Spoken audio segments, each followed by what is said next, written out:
30 años, creando futuro todos los días. Las Moras, residencia de adultos, brinda atención profesional personalizada a grupos reducidos de residentes, en un ambiente que conjuga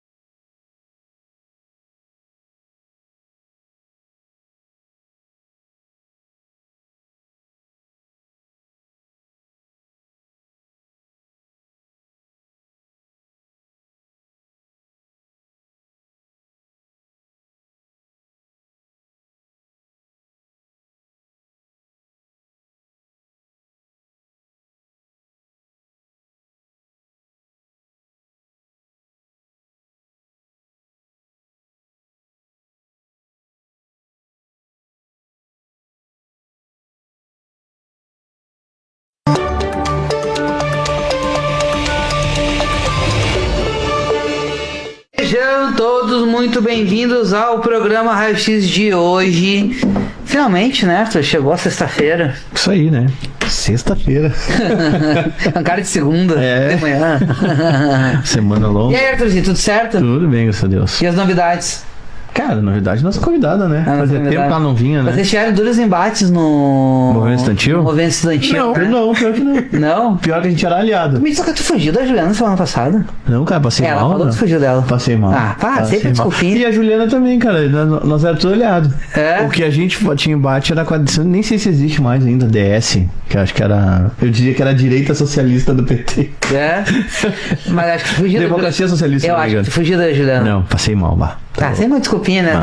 Vocês quando tem assim, é facada, é não sei o que. Tava me recuperando. Sempre passando mal, né? Tava me recuperando. É desmaio ao vivo. Eu acho que a tinha uma Dilma desmaiou ao vivo também. Eu acho que tinha uma coisa na água. Ah. Ou tu tomou detergente IP.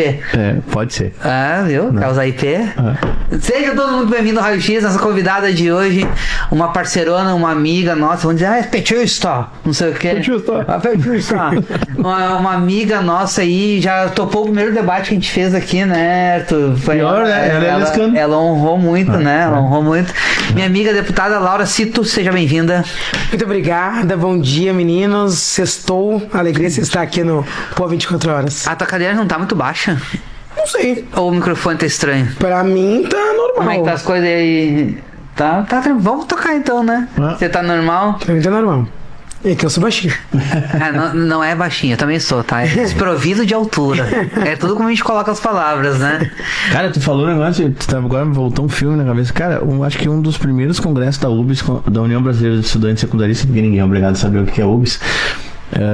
A gente só conseguiu espaço na entidade porque a Laura e o falecido Israel, né, um cara de gente finíssima, a gente começou a construir a retirada de delegados em conjunto.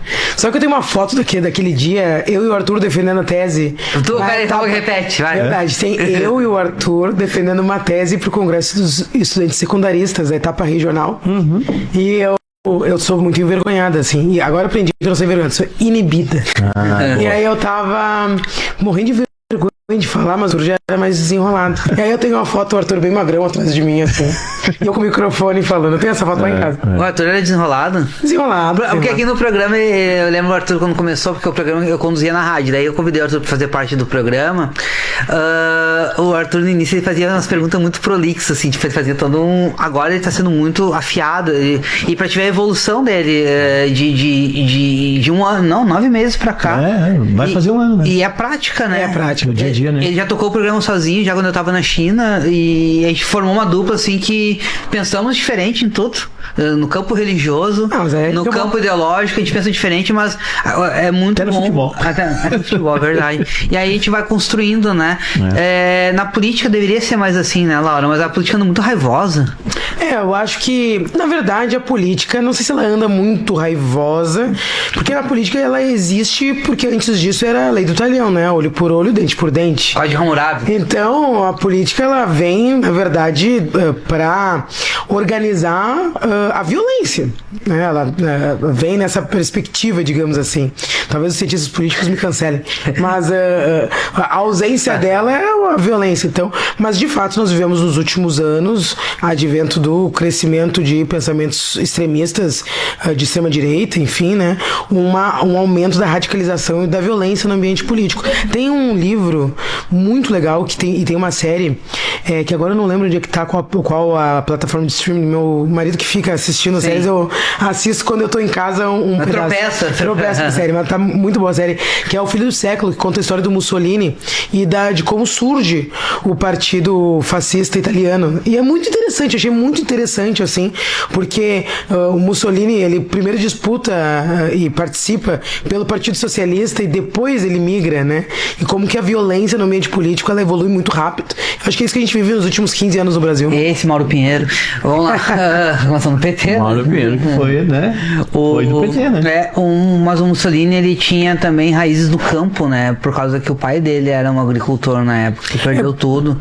A história do Mussolini é bem interessante. Não, eu indico pra todo mundo o livro e a série. Porque eu sou um cara, a política ela veio pra combater a violência, né? Mas não podemos esquecer que Júlio César foi esfaqueado, Kennedy tomou um tiro, a extrema direita que a gente fala, mas também existe uma extrema esquerda. Agora esse final de semana... Foi extrema esquerda? Não, existe dos dois lados. Existe dos dois lados. Não sei se foi aqui que matou o Kennedy. Não foi o que eu falei.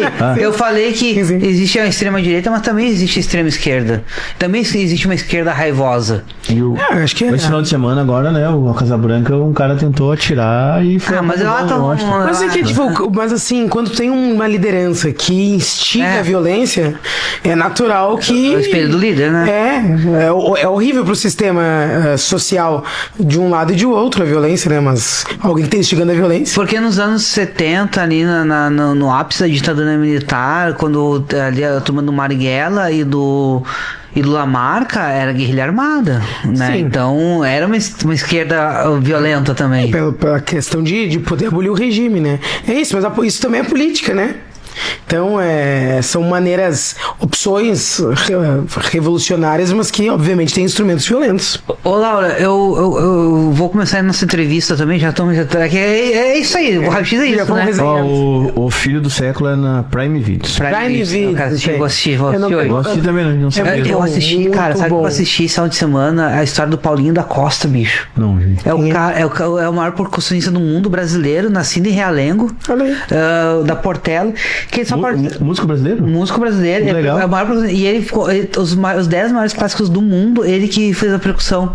Desde o Thriller do Michael Jackson a Survive. Ele trabalhou só com os caras mais pica do... que legal ter um documentário que mostre, né? Porque às vezes essas trajetórias ficam invisibilizadas. E o negrão, né, brasileiro, ele fala, sou negrão, sou brasileiro, sou da Portela, e é o primeiro brasileiro nascido no Brasil a ganhar uma estrela na Calçada da Fama. Ontem eu vi olha, o Fantástico tá falando de negro, eu lembrei do negócio. O cara que faz eu sempre esqueço, não é o dublê. O dublê que tá fazendo, que fez o Mandaloriano lá agora do filme, é um ator brasileiro negro. Não, e eles já contracenaram na série, né? E aí o ator do Mandaloriano pegou e disse, não, ele já me conhece. Pedro Pascal. Muito bom, fiquei muito feliz em ter o cara. Tu vê, né? Às vezes a gente não sabe porque eles ficam muito por trás do bastidor, né? Só a voz ou só... Ô, Laura, eu gosto muito de falar de herdeiros políticos, porque a política se recicla, né? Vamos lá. Não é uma herdeira política. Sim, calma. No tradição, tá? No tradicional eu entendi o que isso quer dizer. Não me atropela. Não me atropela, deixa eu fazer meu pensamento aqui. Vai lá. O deputado Paulo Pimenta está indo ao Senado, certo? Automaticamente a escala sobe. Você tá querendo herdar uma parte dos votos dele ali pra, além de ter os seus, também pegar aquela parte que vai ficar uma vacância. Assim como o Zuco vai deixar uma vacância do lado da direita. E esses votos, pra eles não se espalharem muito, a gente vão tentando concentrar. Esse teu novo voo pra deputado federal, assim, qual é o teu objetivo real de ser deputado federal? Então, né, Diego, até é bem legal a tua pergunta, agradeço, né? Eu trabalhei durante 15 anos da minha vida com o Paulo Pimenta enquanto deputado federal, quando ele foi líder da nossa bancada, num momento muito conturbado. Ele foi só ele e o João Paulo Cunha, que foram líderes 2 vezes da nossa bancada seguidas, assim, né? Então ele foi reeleito líder naquele momento ali de um contexto de embate político. Foi um momento onde o Lula foi preso, onde o Bolsonaro foi eleito presidente. Eu estive com ele lá em Brasília, na sua assessoria direta nesse período e enfim, desde muito nova, né? Então, obviamente que quando Pimenta é chamado pelo presidente Lula para concorrer ao Senado e eu estou como deputado estadual, num mandato, acredito eu, que estava encaminhado com uma reeleição, acho que é um cenário muito favorável, né? Vem na perspectiva, primeiro, da gente poder manter o nosso grupo com uma representação, em segundo lugar, a nossa contribuição com o debate nacional do PT. Nós somos um grupo que tem um papel, desde a fundação dos primeiros períodos do PT, sempre muito ativo na construção nacional do nosso partido, né? E queremos manter essa interlocução.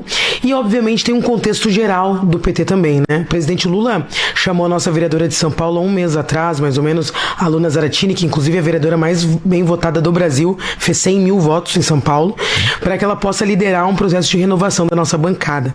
Porque hoje nós temos a bancada com a segunda maior média de idade, né, do Congresso Nacional, da Câmara dos Deputados. Então é uma bancada que a média de idade varia nos 60 anos. E o Lula, que está indo para sua última eleição, também se preocupa com a transição das nossas representações e com o legado que nós vamos, né, empenhar nesse que vai ser o próximo ciclo. Então o presidente Lula pediu que ela liderasse o movimento. Nós temos diversas lideranças que ou são vereadores muito bem votados ou deputados estaduais com uma boa desenvoltura, que estarão concorrendo à Câmara Federal para que a gente possa ampliar a nossa bancada e ampliar a nossa bancada com uma renovação geracional também, dialogando aí com a geração Z, com a geração Millennium, né, dialogando sobre os novos desafios que a classe trabalhadora traz, né? Eu estava vindo para cá ouvindo um pouco do debate sobre jornada de trabalho, né? O burnout entrar como um elemento que vai ser fiscalizado pelo Ministério do Trabalho. E a jornalista que estava entrevistando a auditora do Ministério do Trabalho perguntou assim, mas essa juventude que não quer trabalhar e tal. E aí a auditora pegou e falou assim, talvez tenha alterado um pouco o conceito de vestir a camisa da empresa. Até que ponto que essa geração quer, de fato, se anular do ponto de vista do lazer, né, do tempo para prospectar outras coisas. Enfim, tem uma série de debates que vão estar abertos aí no próximo ciclo e que nós precisamos ter sangue novo para debater. Então, eu vou estar representando o Rio Grande do Sul nesse movimento. Eu sou a deputada mais jovem do nosso estado e vou ser uma das deputadas mais jovens da nossa chapa federal.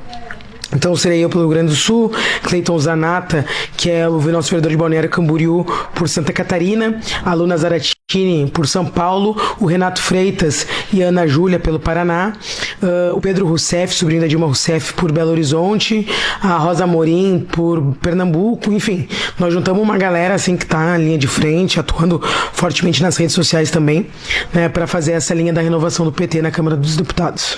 Laura, tu é uma das deputadas mais jovens, né? Tu começa no movimento estudantil. Como é que foi presidir o PT de uma capital, no caso Porto Alegre, no estado do Rio Grande do Sul, que o nosso programa passa no mundo inteiro, né? Então tem que explicar para as pessoas o que é. 24 horas do Rio Grande do Sul, do Brasil e do mundo. Isso. O Tarso usou os nomes, né? Tinha um jingle do Tarso, assim, né? Como é que foi presidir o partido e o que tu, além de presidir o partido, o que falta daqui a pouco pro PT acertar na estratégia de vencer, voltar a vencer uma eleição em Porto Alegre? Tá muito tempo longe de chegar nisso e claro que o adversário, né, nas últimas foi o Melo, então um cara difícil, né? É que o jockey do PT também era ruim, era a Maria do Rosário. Como é que foi a tua experiência de presidir um partido, né, numa capital? Olha, foi uma experiência muito desafiadora. Primeiro porque é um partido tradicional, então é um partido que existe há 46 anos, uma das seções mais tradicionais, com lideranças que são projeções nossas nacionais, como Olívio, Tarso, Raul Ponte, agora, né, o Fortunati retorna à casa. Então, assim, governamos a cidade por muitas vezes, né? Numa eleição que foi diferente de tudo, porque tivemos a maior tragédia climática dos últimos 80 anos na cidade, aliás, dos últimos 100 anos na cidade, né, com a enchente, então foi tudo muito desafiador. E nós tínhamos um grande desafio, que era fazer com que o nosso partido voltasse a crescer na cidade. Então, nós montarmos uma chapa de vereadores e vereadoras que pudesse transmitir a renovação da base do nosso partido, que pudesse se conectar com as novas construções, debates, e projetar o futuro prospectar o futuro era um grande desafio. Nós já tínhamos conseguido interromper um ciclo de diminuição da nossa bancada em 2020, inclusive quando eu fui eleita vereadora, com uma renovação forte da bancada. E, sob a minha gestão, nós voltamos depois de 30 anos a fazer a bancada do PT crescer. Né? Desde as eleições dos anos 2000, que a nossa bancada só diminuía, na verdade, em Porto Alegre. E as eleições de 2024 foi a primeira vez em 30 anos que a nossa bancada, em quase 30 anos, que a nossa bancada voltou a crescer, voltando a ser a legenda mais votada da cidade, fazendo 5 cadeiras de vereadores, mais uma vez inovando. Em 2020 elegemos a primeira bancada negra, em 2024 elegemos a primeira vereadora travesti de Porto Alegre, a querida Natasha, né? Uma galera nova aí à frente, a Juliana, que vem da juventude do PT também, o Alexandre também, um cara, né, médico, jovem, que vem representando aí o nosso partido, né? Então, assim, uma força motriz, assim, que mostra, apesar da dificuldade de disputar de fato um segundo turno, mostrando que nós temos tutano aí para construir a médio prazo uma condição de disputar a cidade de fato. Eu avalio dessa maneira positivamente. Acho que vocês erraram na estratégia. A Maria do Rosário não deveria ter sido a candidata, tá? E eu te digo com tranquilidade, porque ela tem um certo ranço da população. A população tem ranço dela. E a pergunta que eu fiz pra ela num raio-x é deixar ela muito incomodada. Porque a gente vê a votação que o Lula fez em Porto Alegre e ela não tinha esses votos. Os votos do Lula não estavam com ela, estavam com o Melo. E ela se sentiu incomodada. Se você tivesse colocado um Rosseto, alguém menos Henrique Fontana, menos de um campo mais raivoso, que ela representa um campo raivoso hoje, eu acho que teria tido êxito naquela eleição. Aquela eleição tinha tudo pro Melo perder, a não ser a Maria do Rosário. Entendeu? Sim, bom, primeiro que uma eleição sempre monta sobre os nomes que estão com disposição de concorrer. Eu sempre digo que a primeira questão para ser candidato é querer ser candidato. Esse é o primeiro ponto, né? Segundo que era uma eleição realmente que a gente vinha animado com a ideia de que o Lula ganhou no primeiro e no segundo turno em Porto Alegre, enfim. Tínhamos um grande desafio, que era de ultrapassar a rejeição da candidata que nós tínhamos, mas Porto Alegre tem uma questão muito engraçada, assim, que nós temos a refletir, né? A esquerda de Porto Alegre, na minha avaliação. Porque os nossos nomes campeões de voto, digamos assim, proporcional, são nomes que acabam carregando, quando vão para a majoritária, também uma rejeição alta, né? Como é que a gente equilibra isso? Porque é natural que nomes que têm grande densidade eleitoral proporcional sejam os nomes mais cotados para ser majoritário. E talvez, inclusive, o Melo seja um exemplo para nós de que nem sempre é tão linear. O Melo nunca foi um proporcional bem votado, nunca foi um vereador bem votado, e não estou aqui desmerecendo o respeito à liderança do Melo. Nunca foi um vereador bem votado, nunca foi um deputado super bem votado, mas é um cara que sempre disputou bem eleições majoritárias. Então, assim, as coisas não são tão lineares, né? Eu acho que são reflexões a gente assim, a fazer, né? O Melo tem uma coisa que o PT tem, tá? O Melo tem as vilas. Não adianta, vocês têm as vilas, mas o Melo também tem as vilas. Porque quando. Eu sei porque a minha mãe, Dona Marlene, nos assiste todo dia, tá? Daqui a pouco ela manda uma mensagem. Ela é eleitora do Melo. Porque o Melo é lá no boteco, vê ela todo dia. Tu entende? Então esse trabalho de base ele fez bem. Sim. Então a vila que o PT entra, que é no Campo da Tuca, que é na Restinga, o Melo entra. Sim. Que é diferente de um Camozato. Mas daí eu te digo o seguinte, né, Diego? Que agora pegando esse teu gancho e voltando pra pergunta do Arthur no início. Eu acho que no campo da centro-direita e da direita acabou esse Melo. Não, essa figura. Essa figura. Não tem outras figuras mas assim. Eles vão entrar. Não. Mas não é ele que vai estar no urna em 28. Sim. Então, assim, essa figura bonachuda, assim, digamos assim, da extrema-direita, acabou. Né? O que eles. E ele não era extrema-direita, né? Ele era um centro-esquerda. Eu disse a centro-direita. Ele foi acabando a gasolina, que nem meu carro. Assim. Ah, bom, aí se a gente for botar 40 anos é muito tempo. Mas assim, no último período é um cara de centro-direita e que tem uma aliança forte com a direita e hoje com a extrema-direita. Ele disse que vai apoiar o Zucco, né? E o Gabriel. Então, assim. Então, assim, também. É o contrário. O Gabriel. Deixa eu falar. Depois o perdão. As figuras desse perfil da centro-direita, a direita porto-alegrense se acabaram, né? Pelo tempo, né? Que se acabaram, porque faliram, porque todo mundo, né, nasce e um dia, né, vai-se, né? Então, assim, eles também vão passar por uma renovação, e eu acho que uma renovação totalmente antipopular, porque a sua agenda é antipopular, né? Se tu pegar, assim, o que a figura do Melo representa, o que a agenda, principalmente do segundo governo Melo representa, representa é muito díspare, né? Se o Melo tivesse sido eleito em 2016, seria um governo totalmente diferente do que foi o governo Melo em 2021 e bem muito mais diferente do que foi o governo Melo a partir de 2025. E isso é da vida. A política, ela é dinâmica.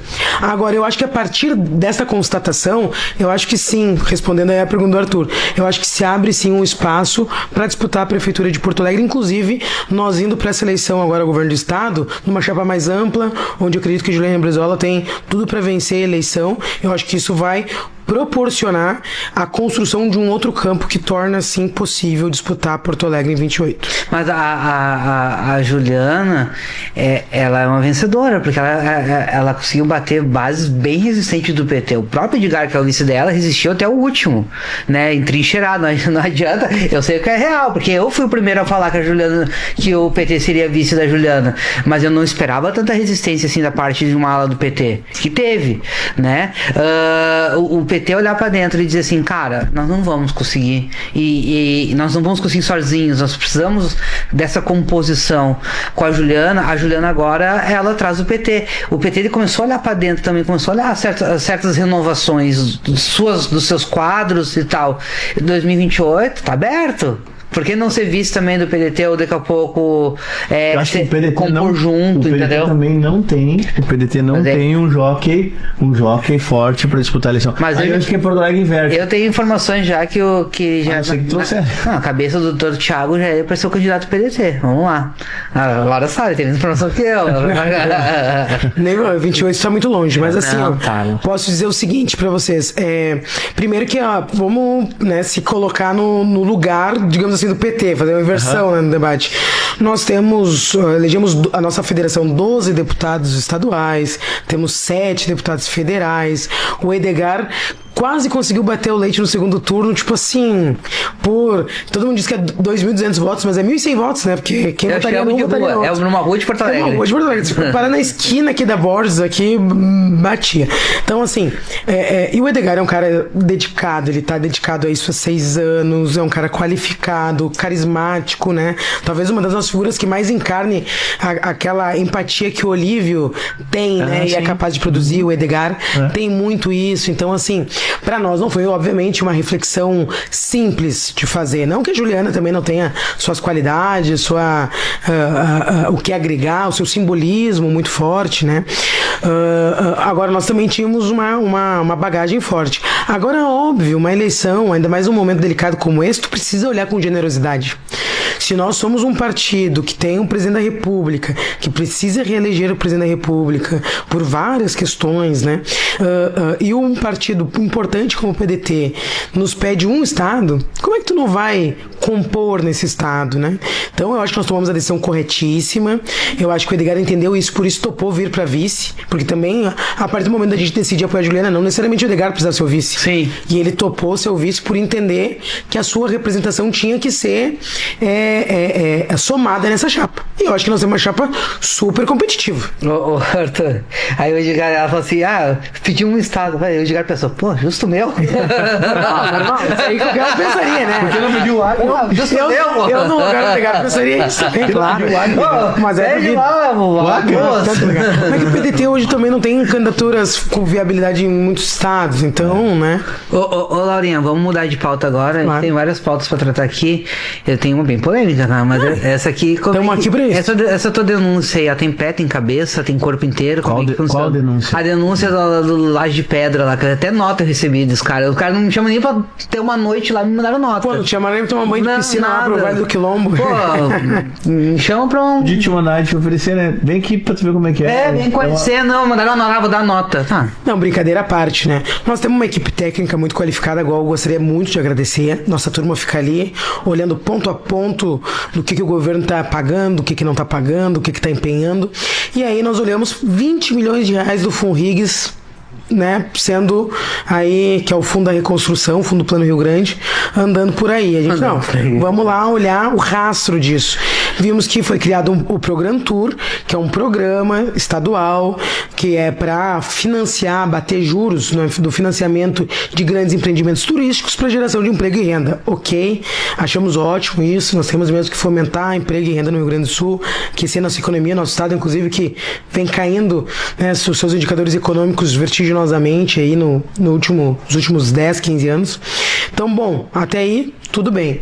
Mas quando nós formos olhar de onde é que sairia esse recurso sairia do Fundo da Reconstrução. Aí é um questionamento que a gente traz, né? É correto que um recurso que vem majoritariamente do abatimento da dívida, lembremos que o Rio Grande do Sul tem uma das maiores dívidas com a União do país, é um dos estados que tem a maior dívida da União com o país. Quando nós tivemos a enchente, em 2024, o governo federal suspendeu o pagamento da dívida por um determinado tempo.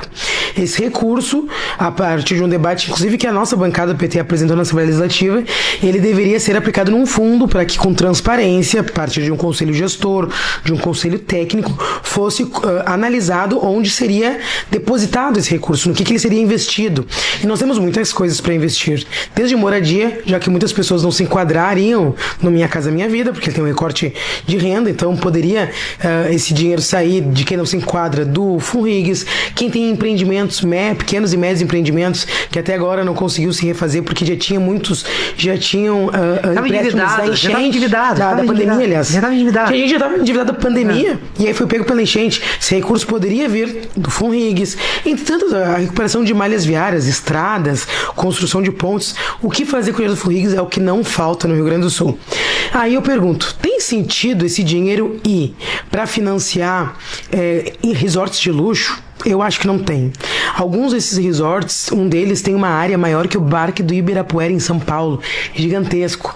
Vai ter pista de esqui, né, fábrica de sorvete, hospital privativo dentro do resort. Tem sentido isso? Eu fico me perguntando. Um deles, inclusive o que tu citaste, o Kempinski lá de Pedra, eu fui lá visitar o restaurante, já dei uma bisbilhotada na obra. Aí a moça que estava nos mostrando a galeria e tal, ela nos mostrou e disse, olha, essa aqui é uma obra que começou a ser prospectada em 2019, segundo dados dela, né? 2019, ficou um pouco parado, e aí a partir de 2024, 2025, a gente viu que teria como deslanchar. O que acontece em 2025? A criação do programa e a possibilidade de utilização dos recursos públicos para isso. Então, veja bem, faz sentido que os recursos do FUNRIG sirvam para impulsionar, né, algumas obras grandiosas, luxuosas, que estavam, na verdade, entravadas, né? Ainda mais as de ostentação nessa dimensão, para mim não faz nenhum sentido isso. Então, nós estamos questionando. Na quarta-feira, eu fui a Brasília ao Ministério da Fazenda, porque a Secretaria Nacional de Tesouro tem como responsabilidade fiscalizar a aplicação desses recursos, porque são recursos que seriam da dívida com a União, né, para que ela também se posicione. Acionamos o Tribunal de Contas do Estado, o Ministério Público do Estado e o Ministério Público Federal, para que possa ser investigado isso, né? O recurso dos 20 milhões, ele foi depositado em 13 de janeiro de 2025, aliás, 26, está nas minhas redes sociais a cópia do extrato desse pagamento para Invest RS, Agência de Fomento, tudo isso ligado à Secretaria de Desenvolvimento Econômico do Estado. Tá, eu te faço, o que tem de errado? O que tem de errado? É isso que tá verdade? Não, eu ia te perguntar outra coisa. É Gramado isso aí, né? É Gramado, Canela e Candiota. A minha segunda pergunta vai vir, a pergunta do Arthur, depois vem a minha, tá? Claro. Vou até ler aqui pra vocês o que diz o artigo 1 do decreto que cria Candiota, o FUNRIGS. Tem um negócio bem grande lá, né? Acho que é uma de carvão, não é? Candiota, eu acho que é aquela região, caminho que vai pra Bagé, eu acho, né, Laura? Sim, não, mas eles têm Candiota é a região da campanha, eles têm uma usina de alguma coisa, né? Usina de Candiota e tal. Usina de Candiota. Calma aí, aqui, só deixa eu ler pra vocês aqui. Vamos lá, Arthur, e aí, que mais? TV não pode ficar vazia enquanto não pode ficar vazia aqui. Não, tá aqui, ó. Artigo 1 do decreto que cria o FUNRIGS. Ele diz o seguinte: fica instituído o Plano Rio Grande, Programa de Reconstrução e Adaptação e Resiliência Climática do Estado do Rio Grande do Sul, com o objetivo de planejar, coordenar e executar as ações ao enfrentamento das consequências sociais, econômicas e ambientais decorrentes dos eventos climáticos de 2023 e 2024. 4. Aí é que tá o que tá de errado nisso. Tá. O que tá de errado não é ter grandes empreendimentos, porque quem tem grana pra andar de pista de esqui privativa, né? Eu nunca andei, posso né? só invejar, nada mais. Agora, Posso querer andar, querer um convite, mas não é isso, é brincadeira à parte. O grande problema é utilizar um recurso que deveria ser utilizado para, né, rever os impactos das enchentes para fomentar empreendimentos em áreas que não foram atingidas. Aí qual é a resposta que o Arthur Lemos, secretário de governo, deu? Não, é que toda a economia do estado foi atingida, então vamos fomentar todo mundo. Claro que toda a economia foi atingida, claro que foi, não há nenhuma dúvida sobre isso. Vamos lá. Agora, eu não posso ter um contingente de pessoas que foram atingidas diretamente e que o governo do estado não deu nem as horas para elas, e aí ele está dando as horas em grande proporção Pros ricos. para os ricos. Essa é a questão. Então tem um debate jurídico, que eu estou questionando os órgãos de controle, e tem um debate moral que eu estou debatendo politicamente. Tá, eu quero te fazer uma pergunta, porque Gramado e Canela, vamos lá, eu quero pegar essas duas regiões, tá? É o segundo maior polo de turismo do Brasil, certo? Pandemia, primeiro a fechar é o entretenimento e o turismo. Os caras sofreram um tempão lá na pandemia. Enchente, sem aeroporto, os caras sofreram. Fizeram também a mesma coisa. Foi os primeiros a fechar e um dos últimos a abrir ali. Quer dizer, eles nunca fecharam, mas o turismo de fora deixou de vir, né? Eles fizeram um festival de cinema tipo aos trancos e barrancos, aos gritos. Eles também, na tua visão, eles não deveriam ser contemplados com essas reformas? Eu entendo que tu vai falar que tá indo para um caminho só dos ricos, mas Gramado e Canela hoje impulsiona muito a nossa economia aqui no Rio Grande do Sul. Eu não tenho nenhuma dúvida da importância de Gramado e Canela, assim como de outras regiões do nosso estado que tem um papel turístico de aquecer nossa economia fortemente. A questão para mim está em por que 6 empreendimentos? Por que esses 6 empreendimentos? Se nós tivemos, inclusive, outros que pediram para poder ter a sua análise técnica e não foram atendidos, contemplados, cidades que foram atingidas ou partes de regiões que foram atingidas. Nós temos aqui o Kempinski, Laje de Pedra, Gramado, que foi beneficiado. Tá, nós somos 6, até vou ler aqui os 6 que foram contemplados. O Kempinski, Laje de Pedra, que foi atendido, que é de Canela, na verdade, tá mais para Canela. O Clube Med Gramado, esse que é o que vai ter pista de esqui, que é maior que o Ibirapuera e tal. Né? O Hotel Terroir 31 em Candiota, que não foi atingida pela enchente de Candiota, né? Empreendimento gigantesco. Deve né? ser alguma coisa ligada a vinho, né? Produção de azeite de oliva, né? Que eles têm ali. Costana Frontiera Resort, o Hard Rock Hotel Gramado, o plano de expansão do ecossistema do Instituto Caldeira, né? Então são 6 grandes empreendimentos que estão sendo beneficiados, né? E que não tem nada contra eles serem beneficiados, desde que o recurso não seja o da enchente. Para mim, essa é a grande questão. O Caldeira foi atingido, né? Mas se tu for analisar dessa lista aí que tu falou, quem ficou debaixo d'água foi o Caldeira, acho, né? Que se eu não me engano. Não, eu nem sei, eu tenho que olhar onde que mas onde é o empreendimento. Se for, é ligado a eles, eu não sei onde é que é. Entendi. Tem que olhar exatamente. Confesso que o deles é um que eu não olhei os 3 primeiros, que eram os maiores. Sim. Então, assim, tem uma questão de benefício de um ecossistema ali onde todo mundo se conversa. Tem, né? E até aí, né? Aí é um outro questionamento. Para mim a questão é, os recursos do FUNRIGS deveriam servir para esses grandes empreendimentos de luxo? Né? Eu quero saber, um dos questionamentos que eu estou fazendo, né, a Secretaria de Desenvolvimento Econômico, qual é o impacto econômico disso? Né? Quantos postos de trabalho vão gerar? Nós temos São Lourenço do Sul, uma cidade que nós governamos, foi altamente atingida pela enchente. Que eu saiba, o nosso prefeito, conhece o prefeito? Né? Ele fez enfim, um conjunto de empresários da cidade enviaram uma proposta, né, de fomento ao turismo, já que eles vivem do turismo, no valor, uma bagatela, centavos, acho que era 5 milhões de reais, perto do que os outros vão receber. Não teve nem a resposta aí do porquê exatamente não contemplado e tal. Então, veja bem, tem uma certa assimetria e uma concentração, né, em quem já acessa muitos fomentos, que é a questão de Gramado e Canela. Nada contra Gramado e Canela, mas se tu for conversar com os setores do turismo, inclusive da Serra, de outras cidades, ainda mais de outras regiões, tu vê um descontentamento muito grande pela concentração que eles têm, né, de fomento. Mas aí é um outro debate. Sim, eu sei, porque a nossa TV pega em Bento Gonçalves, Bento, Farroupilha, Garibaldi, e eu vejo uma reclamação muito forte daquela turma, diz assim, pô, a gente tem que estar sempre criando produto aqui e os caras não olham pra nós e tal. Mas enfim, vai lá, tu isso? Cara, esse assunto aí, ele é um assunto polêmico, né? Porque daí me volta na memória aqueles debates de isenção de ICMS, se não me engano, da Videolar. Tu lembra que toda vez que iam pra tribuna a falar sobre as empresas que tinham isenção, se não me engano, Pedro Ruas falava muito, a Videolar emprega só 5 pessoas e tem acesso a fomentos e incentivos do governo. Acho que esse papel que a Laura está fazendo, isso sim faz parte da discussão política. Porque a Laura, tipo assim, e não é uma defesa da Laura aqui, porque a Laura se defende, sabe se defender muito bem. Tu traça um debate sobre o seguinte, não é que eles não mereçam receber, é que eles já têm condições, né? Tem estruturas. Tu não ficou receosa, assim, de daqui a pouco tentarem te dar uma invertida e dizer que tu é contra o desenvolvimento, contra o turismo, porque tu sabe que pode acontecer, e isso, de fato, obviamente, tu vai saber se defender. Mas na hora de analisar isso, como é que tu fez essa construção pra explicar? Porque agora tu explicou, não que tu não tenha explicado antes, mas é que agora foi muito didático. Ó, é isso. Eu tenho um posicionamento político, né, Arthur, sempre muito nítido e não faço normalmente lacrações ideológicas em cima de debates sérios. Então também fica muito difícil me dar uma invertida no tema que é, bom, se eu amanhã for governadora do estado, que eu não pretendo ser na vida... Tem problema de Tão cedo, não dá pra dizer que não. Né?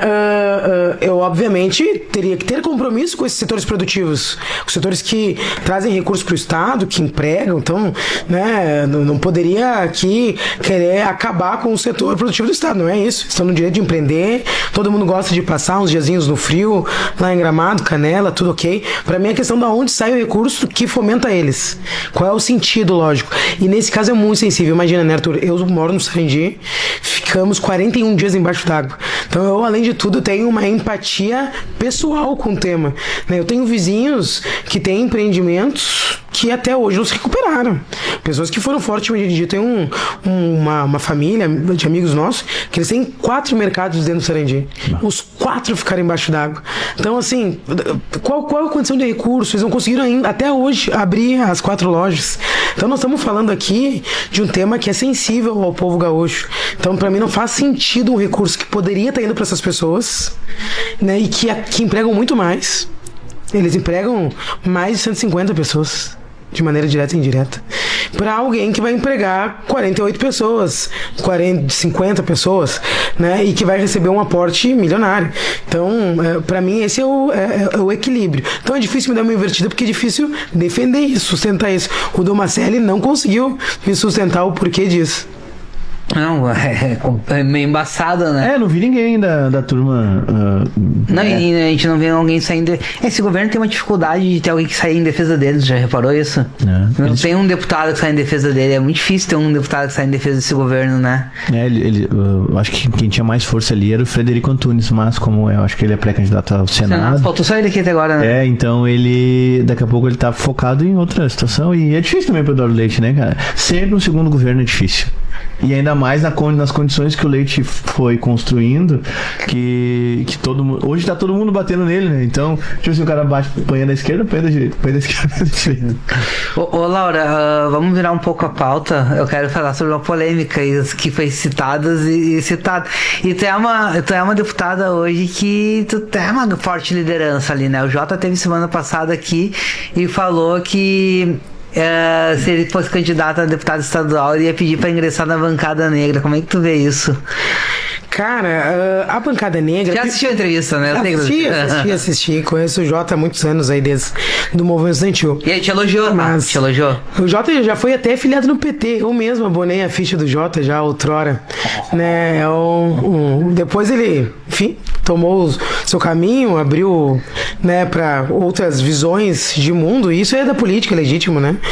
Não tô falando aqui para desmerecê-lo, mas só para dizer da proximidade que já tive com ele. Te elogiou. Não, sem dúvida. O Mauro Pinheiro também foi do PT. Em outro momento.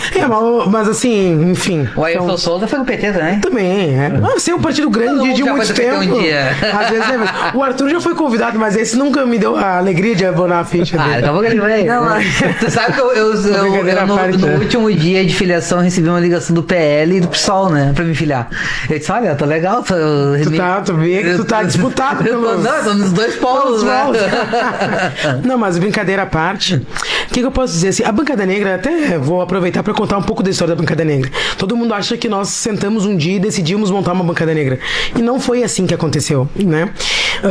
Claro que nós já tínhamos proximidade por sermos de partidos que dialogam junto, que estavam junto na eleição, que militamos no mesmo período histórico, assim, a gente tem a mesma idade, então a gente foi do movimento estudantil junto, enfim, né? Já, acho que a maior parte de nós, inclusive, nunca nem teve numa chapa poder ser juntos, sempre tivemos chapas separadas, mas disputando os mesmos processos e tal, né? Mas logo quando nós nos elegemos, vocês lembram que naquela madrugada o Walter Nagelstein soltou aquele áudio extremamente racista, quando ele foi condenado. Por causa do áudio, né? O qual ele foi condenado, exatamente, né? Que ele foi extremamente racista conosco, que sem nem nos conhecer. E foi condenado, inclusive, depois por conta daquele áudio. Aquele áudio ali, naquele contexto que nós estávamos vivendo, por conta do movimento Vidas Negras Importam nos Estados Unidos, o próprio processo que já tinha no Brasil de mobilização antirracista, fez com que nós, quando chega... E aí, aquilo causou uma comoção. No final daquela mesma semana, que nós fomos eleitos no domingo, no final daquela mesma semana teve a morte do Beto no Carrefour.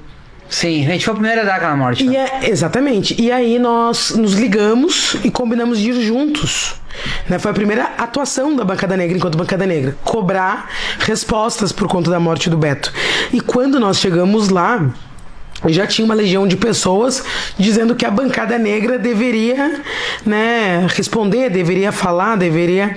Quando nós demos entrevistas lá pela manhã sobre o tema, denunciando junto o tema, quando nós voltamos lá pela tarde, tinha, 20 mil pessoas. E nós, à tarde, já éramos consolidados como uma Bancada Negra. Nós fomos fazer uma reunião enquanto Bancada Negra depois daquele episódio.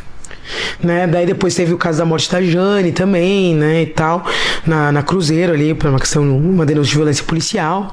Enfim, depois daquilo que nós fizemos uma reunião e dissemos assim, vamos fazer um combinado aqui. Nós somos de partidos diferentes, cada um tem sua bancada, talvez tenhamos visões diferentes sobre vários temas da cidade que vão surgir, mas que nós vamos ter uma atuação conjunta, especialmente nos temas que tangerem ao enfrentamento ao racismo, porque nisso nós temos uma unidade.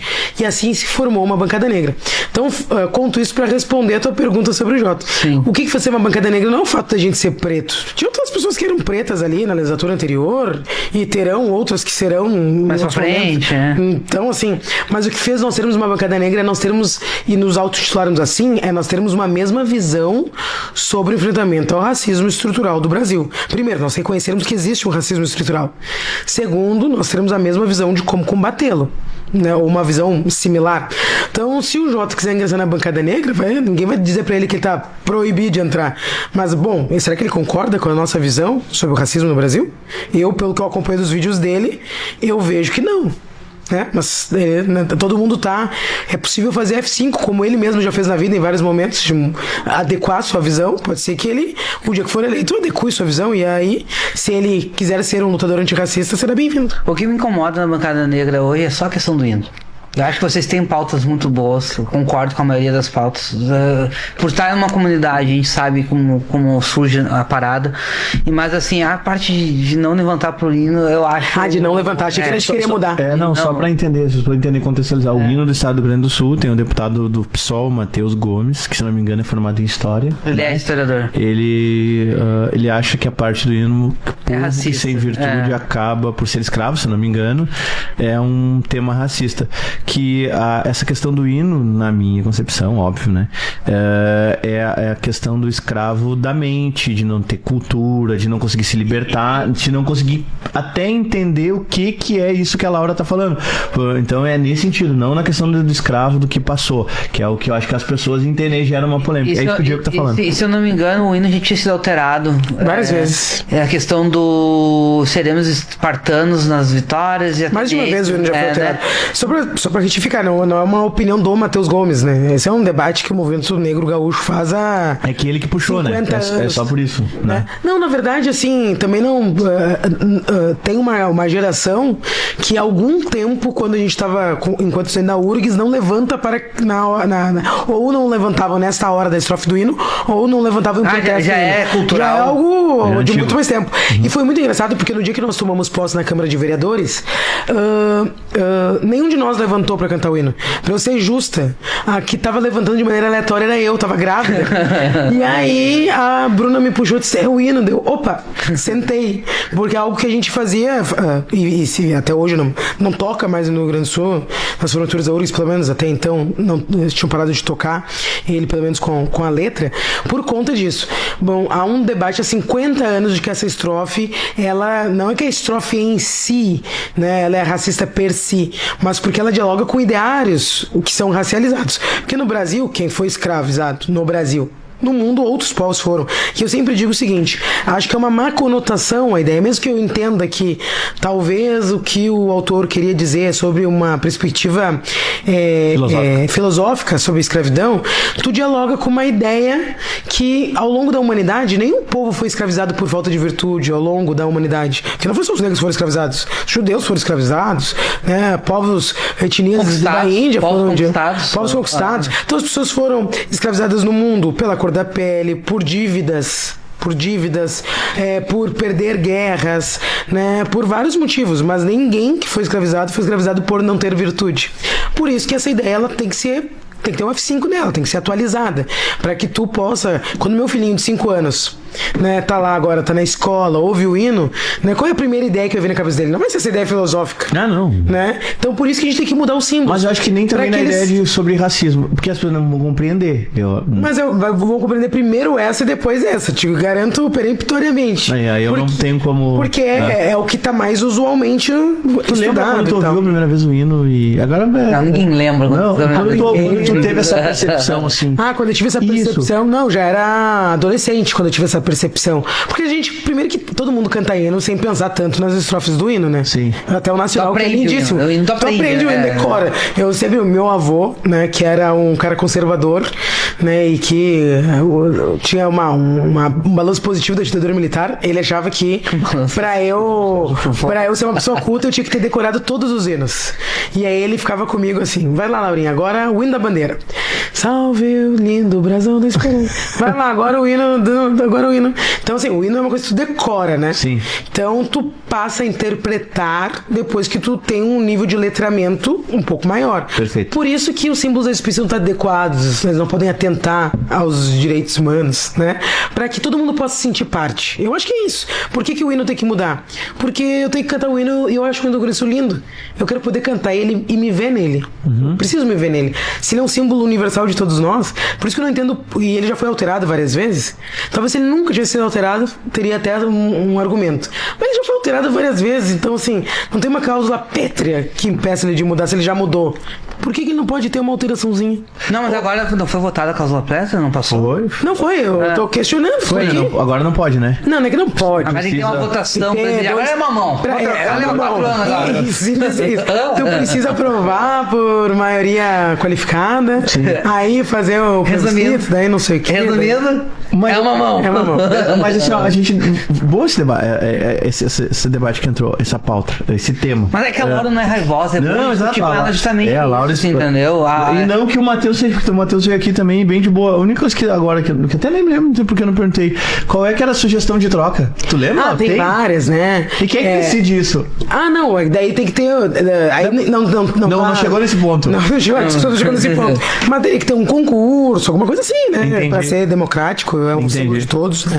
O poeta Oliveira Silveira, ele tem uma proposição que não altera estruturalmente a composição do hino, tanto da música quanto da própria letra, né? E traz outro sentido. E nós, como sociedade, evoluímos muito, né, Laura? Por causa que a gente vê alguns filmes americanos da Disney, principalmente agora, e a gente vê, assim, um dizer antecipado, que agora os caras conseguem colocar do streaming, né?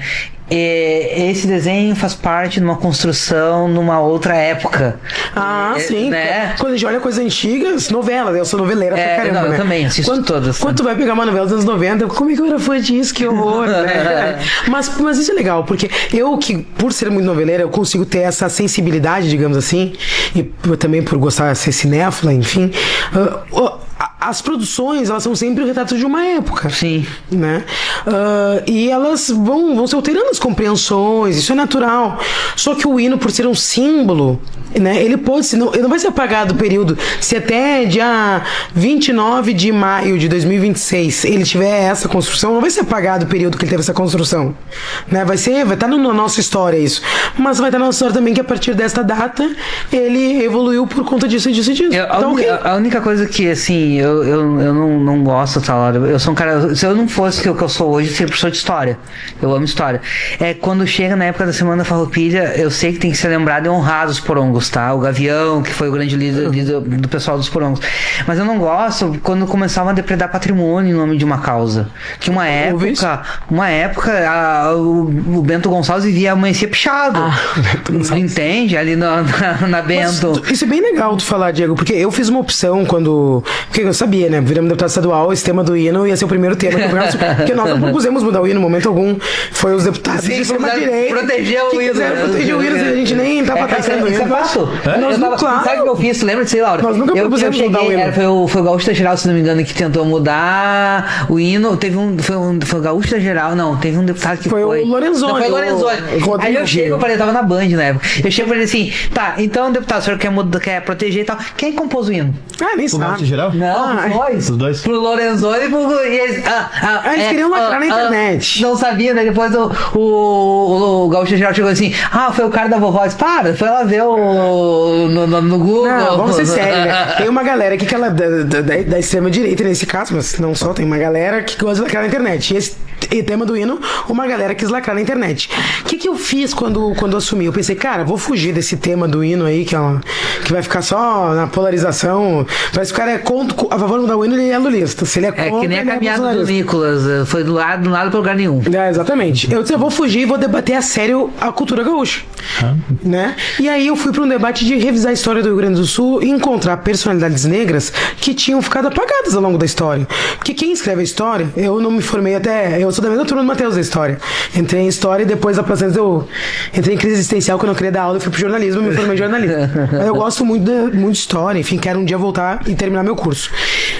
Eu disse, não, vamos revisar a história, porque quem escreve a história, né, é quem detém o poder, é natural. Tira que eu falo, a história vai ser contada por mim. É natural de que nós não escrevamos a história, mas a partir do momento que a gente ocupa espaço de poder, a gente tem a possibilidade de reescrever.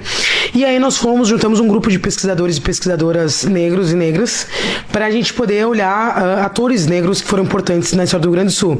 E encontramos um sensacional, que foi o Manuel Padeiro. Eu fiz a lei de reconhecimento dele como primeiro herói negro gaúcho. Manuel Padeiro tem o seu último registro em 16 de junho de 1835, quando explode a Revolução Farroupilha. Porque isso dá um outro programa, se você me trazer para falar sobre isso, eu ia adorar. Depois tu concorrer, vamos trocar uma ideia sobre história. Porque o contexto da Revolução Farroupilha, que é anterior a ele, é um contexto de rebuliço no Brasil todo, anti-império. E ele também tem, portanto, junto com isso, um contexto abolicionista, junto com esse contexto. Então nós vamos ter na Bahia a revolta dos malês, nós vamos ter vários no Pará também, nós temos a revolta da cabanagem, nós temos várias revoltas no Brasil nesse contexto. E aqui no Rio Grande do Sul nós tínhamos um contexto abolicionista fortíssimo, liderado por Manuel Padeiro, que construiu mais de 20 quilombos na metade sul do estado e tal. E ele tinha vários grupos de lanceiros negros. Aquela cena de Porongos não é a única cena, nós não tínhamos só aqueles lanceiros negros, nós tínhamos vários, que a história, a forma que ela é contada, parece que nós tínhamos era um grupinho. Nós tínhamos vários, né? Sim. Que passavam por aí libertando escravos e tal. E o Manuel Padeiro, ele foi o registro é que ele teria sido morto nessa data, em 16 de junho de 1865, que é no ano que explode a Revolução Farroupilha. E outros mitos dizem que ele teria ido até a fronteira com o Uruguai e evadiu-se, e por lá teria construído outras revoluções, né, abolicionistas. Enfim, então nós temos muita história para contar, muita coisa, e eu tô fazendo esse trabalho de dar luz, reconhecer essas outras trajetórias. Agora fizemos o reconhecimento do Manuel Padeiro, e a próxima vamos fazer de uma mulher negra, a Preta Rosa, que também viveu na região de Pelotas no mesmo período histórico. Aí tu vira o drive, né? Tu não pega uma discussão que vai gerar um cabo de guerra e tu diz, tá, no meio desse cabo de guerra aqui tem um monte de gente. Muito, né? Porque tem um passo anterior do hino. No áudio do fulano, ciclano e tal. O Rio Grande do Sul, ele é formado de negros com um ímpeto muito forte, né? A revolta da Chibata é através de um negro que foi esquecido, sobrevivente, sabe a história da revolta da Chibata, né? Claro. E Cidade do Sul, a cidade do Almirante Negro. E o vô da Juliana, o Brizola, que dá um salário mínimo pro cara viver até o final da vida, né? A estrela do Grêmio é uma personalidade negra que tá ali, a estrela do Grêmio. Eu esqueci o nome do jogador. O Rio Grande do Sul tem essa cultura negra. Eu fico muito triste quando a gente diz que o nosso estado é um estado racista, sabe, Laura? Por causa que a nossa base, a gente foi contemporâneo. O primeiro governador negro do Brasil é o Colares. Sim, né? Primeiro prefeito negro de uma capital, Colares. Então, tipo assim, e eles o Negrão aqui, eu lembro vários discursos do Colares que eu cantei pra ele na inauguração do Paraíba. Então, eu acho muito triste quando as pessoas dizem, nosso estado é um estado racista. Não sabia que tu cantava, Diego. Pô, não cantava, eu vou no embalo. Que eu acho que não são as pessoas que falam. Eu acho que às vezes as lideranças políticas, e principalmente às vezes de esquerda, para trazer uma luz à sua pauta, jogam esse carimbo. E isso é ruim. É ruim pros dois lados, na real. Nessa polêmica, até essa aí eu me jogo, assim. Eu acho sim que nós vivemos num estado o estado mais segregado racialmente no Brasil. Não é o país que é racista? Não, claro, o mundo vai subindo, tu entendeu? Mas é que assim, é diferente. Quando eu morei fora daqui, que pra mim ficou mais no estalo. Cara, uma coisa que aqui, quando pergunta, meu nome é Diego, tal, as pessoas perguntam, mas e sobrenome, de onde é que é a tua família? Isso é muito forte no estado do Rio Grande do Sul, por conta da colonização europeia que nós temos a partir de 1824. A partir disso, nós temos territórios que eram ocupados por indígenas ou por negros e que essa presença foi invisibilizada total. Eu participei, domingo retrasado, do lançamento de um livro em Bento Gonçalves, que é o Retrato da Cor. Até mandar um alô pra turma de Bento aí. Quem assistem, tá? O canal 8 tá lá. Aqui nos assiste, show de bola. Por quê? Porque aquela que é uma cidade tratada como italiana, que tinha alguém antes dos italianos chegarem lá. Se os italianos chegaram no Brasil em 1875... Alguém chegou antes deles, né?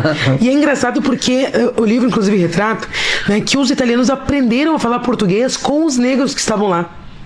E essa presença, ela é totalmente apagada, né? O Rio Grande do Sul, através do seu porto, assim como o Uruguai, foram uma das maiores entradas de tráfico negreiro ao longo dos 200 anos que foi permitido o tráfico negreiro legal. Depois, quando continuou legal, também continuou entrando. Depois foi pro inglês, né? Por quê? Porque os negros que vinham, eram trazidos da região da Costa da Mina, que é ali Benin, né, e tal, eles eram trazidos e entravam por aqui, que era mais perto. Então, aqui era uma grande área de autocirculação. A partir daqui, eram dispersados para várias regiões, para a própria Argentina e para outras regiões do continente da América do Sul, né? Então nós tivemos uma presença aqui muito grande, que foi apagada de várias formas, inclusive com forte genocídio. Então eu não acho que é violento dizer que nós somos um estado racista. Acho que nós realmente somos, né? Mais do que os outros, não necessariamente. E aí eu concordo contigo. Por exemplo, nós somos 26% da população, né? Na Bahia nós somos 76%. E quanto olha as representações de lá, também são majoritariamente brancos. Onde é mais racista, né? Eu concordo com isso, né? Nós não somos o único estado racista, nem o mais feioso do Brasil, não é isso? Mas nós somos sim o estado mais segregado, porque a nossa composição territorial, ela tá ligada a componentes étnicos. E isso faz com que a população negra esteja majoritariamente concentrada em 8 regiões do estado, ainda que ela já tenha vivido no estado todo. Então, Laura, e dentro disso, existe, acontece, mas eu acho que isso diminuiu bastante. Não digo nem pela uma educação, mas pela questão cultural das gerações que vem vindo, né? Eu acho que é isso que o Diego quer dizer, não é mais... Porque às vezes quando falam, o mais não sei o que e tal, o mais racista, tu volta numa memória lá atrás e parece que, tipo assim, tu vai encontrar um negro na rua, tu vai xingar, sabe? Tipo, às vezes parece um extremo, assim. Não sei, mas eu entendo a Laura em alguns motivos, assim, porque eu sempre diminuindo, sabe? Eu realmente te entendo não consigo sentir o que tu sente. Sem dúvida. Mas é que quando as pessoas dizem, tu é branco, todo mundo que fala, se tu é branco, tu não pode falar, cara, assiste o Brothers, que é o filme do Jefferson D, que é eu sempre indico esse filme, que esse filme me retrata justamente como eu cresci no meio, tratando como igual, só que quando tu sai pra um asfalto, tu vê que a parada é um pouco diferente, mas dentro da tua comunidade, todo mundo é igual. Então, toda vez que eu falo, eu assisto o Brothers do Jefferson D, a gente participa aqui todo ano do Cinema Negro em Ação, né? A gente participa como apoiador, por causa que era um projeto do Zé Cabrito, que é o secretário de Bagé, que é meu irmão. Secretário de Cultura de Bagé. Eu fico na casa dele quando eu vou pro Rio de Janeiro, assim, pra gente ter noção. Cara, de tão meu irmão que o cara é. Então, eu sempre apoio essa causa do cinema negro, mas eu vejo que às vezes quando alguém pega essa pauta, ela tenta entrar numa vitimização em cima dessa pauta, dizendo que ele está sendo atacado por causa dessa pauta. E às vezes não é, às vezes é só um escape, sabe? Eu fico indignado com isso, assim. Tu viu o farol do fim disso, Laura? Tudo. Uma luz, não, assim? Se eu não visse, eu não tava aqui, né? Eu acredito. A humanidade foi se transformando, né? Nesses 10 milhões de anos aí que o ser humano existe, né? Então, eu acredito, obviamente, na superação do racismo, assim como eu acredito na superação do capitalismo. Eu sou uma pessoa que crê, né? Não, a China melhora. existe. Não tem a superação do capitalismo. A China já nos mostrou. Todo mundo pra China, pra China lá. Não, mas, cara, vou te dizer, aí um debate até dava que eu fui pra China e pra mim eu fui pra China. É um ótimo exemplo de como é possível a superação do capitalismo, não o contrário. Mas enfim, porque às vezes a gente acha que o comunismo é a pobreza. Não, as pessoas poderem viver bem, né? A riqueza. Todo mundo quer viver bem, poder ter um carro, poder ter internet, uma casa confortável. Mas sobre o racismo, eu acredito sim na superação do racismo, né? Eu acho que a gente vai evoluindo. Eu concordo que nós hoje estamos melhor do que já tivemos em outro momento. Claro que nesse contexto que nós vivemos de movimentos radicalizados muito fortes, também nós temos ações violentas muito fortes, né? Cara, eu que sou uma pessoa tranquila, da paz, eu tenho 6 ameaças de morte só porque eu existo e sou negra. 6 ameaças de morte, desde que eu virei vereadora. 6? Dessas 6, quantos usaram esse termo assim, negra? Todas são por conta disso, coisas horríveis, fotos. Não, mas porque às vezes sim, pessoas saberem, não, terríveis. Né? Ameaças por conta da questão da pele, ameaça de estupro, de violência, de morte, enfim, todas as 6 ameaças que eu tenho registrado, boletim de ocorrência, são com conotação à cor da minha pele, todas elas. Então nós temos grupos que fazem terrorismo cibernético contra figuras públicas negras, não só da política, como a Ludmilla, cantora, já sofreu várias vezes.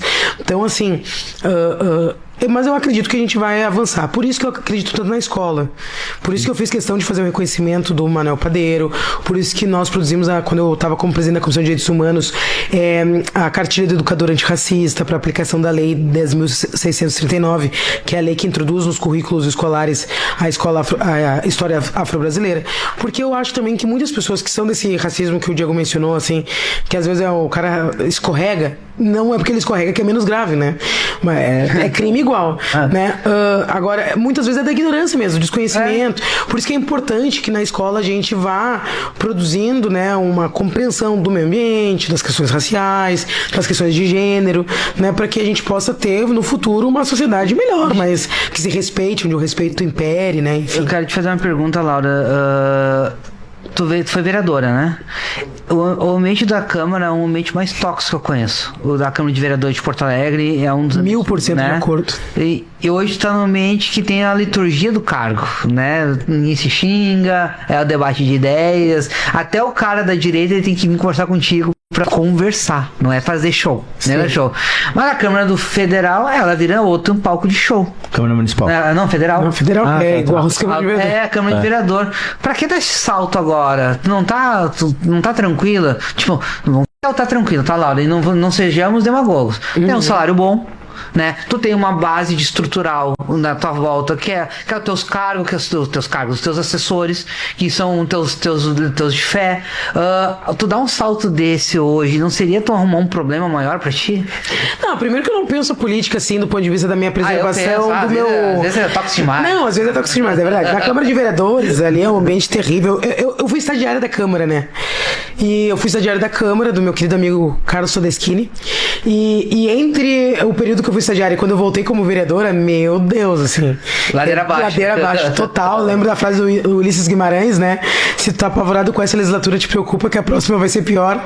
Então, realmente, a Câmara obedece isso. Isso porque... Mas é engraçado, tem 36 vereadores, mas na verdade nós temos uns 6 ou 8 ali que são quem bagunça tudo. Né? Mas ó, dos dois lados, cara. É dos dois. Mas assim, Laura, eu sei que tu não vai falar, tá tudo certo. Mas é dos dois lados, eles, o que o Diego tá falando, e desculpa te interromper, eles esqueceram de discutir a cidade, esqueceram o papel do vereador, e eles estão lá em Brasília, se duvidar, daqui a pouco eles estão na China e estão nos Estados Unidos. Tem uma turma ali que não deve nada da cidade, a não sei fazer negócio. Mas assim, enfim. Então, realmente, a Câmara de Vereadores de Porto Alegre é ladeira abaixo. Não só de Porto Alegre, eu acompanho várias cidades têm câmaras nesse patamar. E tem gente com muito pouco conhecimento. Ruim, a palavra é ruim. Desqualificada. É ruim. Porque assim, eu não tenho problema de debater com um cara que eu penso diferente. Pelo contrário, gosto, inclusive, né? Mas tem gente que é ignorante, assim, que nunca leu nada, que vota sem ler nada, sabe? Tá ali ganhando um baita salário ali, cheio de assessor, nem pra estudar os temas, não entende o regimento, não estuda as coisas. Me dá uma tristeza, assim, às vezes eu tenho até preguiça de debater com uns aí, né? Agora, sobre a Câmara Federal, eu acho, Diego, que o próximo período do Brasil, se a gente acha que estamos num momento quente, eu acho que depois que o Lula não tiver mais dado que ele vai pra urna, vai ser muito mais quente.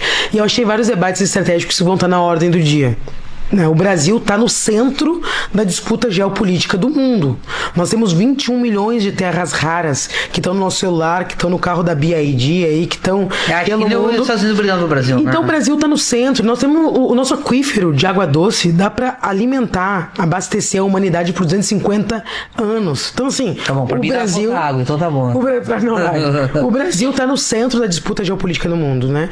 E eu me considero uma pessoa extremamente qualificada para contribuir com essa discussão e para conduzir um processo de renovação do meu partido. Porque o meu partido também vai entrar nesse processo. É natural, quando eu estava falando lá no começo, né, das nossas lideranças mais antigas, a galera tá toda aí na faixa dos 60 anos e tal.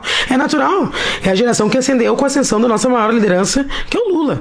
Né? O Lula teve frutos que vieram com ele nesse processo. E nós precisamos apontar o que vai ser o próximo período. Junto com a última eleição do Lula, se fecha o período histórico do Brasil, que é o período da Nova República, que vem lá em 85, com a abertura democrática do Brasil, o Lula emergindo com essa nova liderança que vem do novo sindicalismo brasileiro e tal. Passamos pelo momento de implementação do neoliberalismo no Brasil, com Collor, FHC e tal. Então foram tendo várias mudanças. Esse período histórico, que vai ir para os livros de história, ele se fecha agora. Vai se abrir um novo ciclo histórico. E eu quero poder contribuir com a disputa do que vai ser esse novo ciclo histórico no Brasil, né? E é por isso que eu topei esse desafio. Sei que os 513 lá é barra pesada, sei que tem uma turma lá ainda mais duro do que essa turma daqui, né? Mas também acho que eu também sou aí carne de pescoço pra essa turma aí e tô muito preparada pra fazer essa disputa e disputar os rumos do Brasil pro próximo período. E a Laura, quando quer, é chata, velho. Nossa, ela é chata quando ela quer, meu. Quando precisa. Eu falo que ela é minha amiga, né? Ela é chata. Precisa, a gente disputa. E não é porque a Laura tá aqui, não é porque a gente se conhece há muito tempo, eu te digo o seguinte, a Laura tem a habilidade de discutir de igual para igual sem deixar rancor nas pessoas ou sem gerar ódio na pauta. Sim. Porque esse é o grande desafio, tanto para um lado quanto para o outro. E tem gente dos dois lados que tu pega ranço, tu não quer escutar. E aí, em vez de fazer a discussão política de fato crescer, acabam brigando. Mas, Laura, dentro desse processo... Acabou o programa. Já? Acabou. Pô, eu ia perguntar pra Laura. Mas a Laura volta. Eu ia perguntar pra Laura sobre a sensação porque assim, uma coisa que a Laura... Porque a Laura não tava na lista de quem ia se eleger, tá? Dos deputados. Eu tinha no meu